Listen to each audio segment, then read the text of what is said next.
what do you recommend if a non-client leaves a poor review? I've had a few that I've spoken to on the phone, but they apparently didn't like what I had to say, so they left a lousy review. There have even been a few that I've never spoken to or have met me in person that will still leave a bad review. We've seen this happen a few times, especially for family law clients. What's actually kind of funny is family law attorneys, I've seen this happen to multiple clients.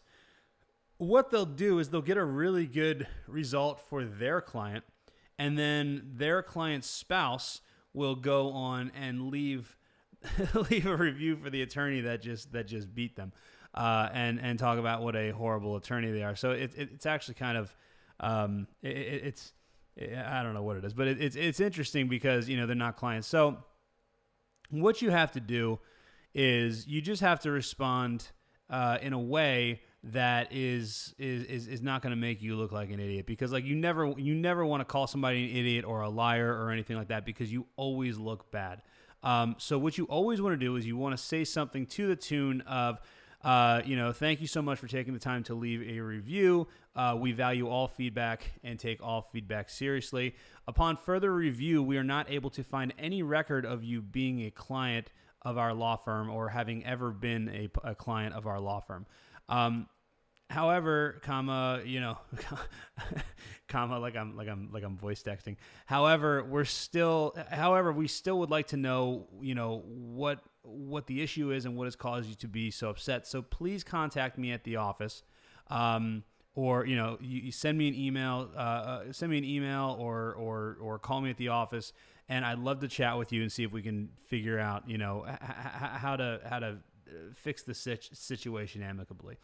Now, the reality is that person's never going to call you. And that review or that response to that review is not even for that person. It's for all the tens of thousands of people that are going to see those reviews in the future, because Google will not just remove a review just because they're not a client.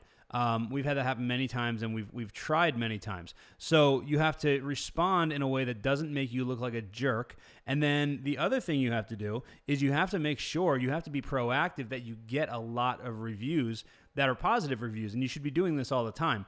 But that way, one negative review doesn't hurt you quite so bad, because it's very rare to have, especially a business.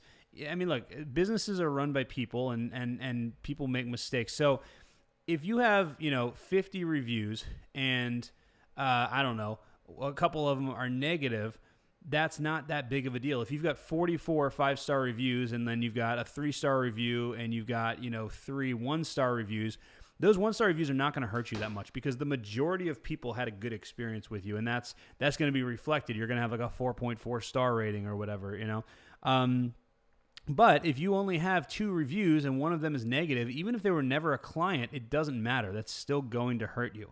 We have clients all the time.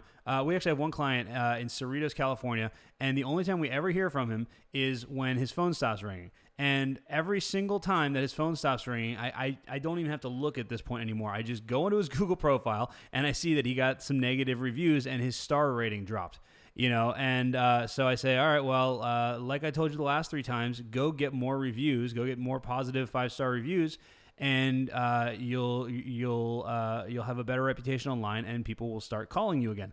And every single time that happens, and every single time I don't hear from him again for another year until he gets more bad reviews.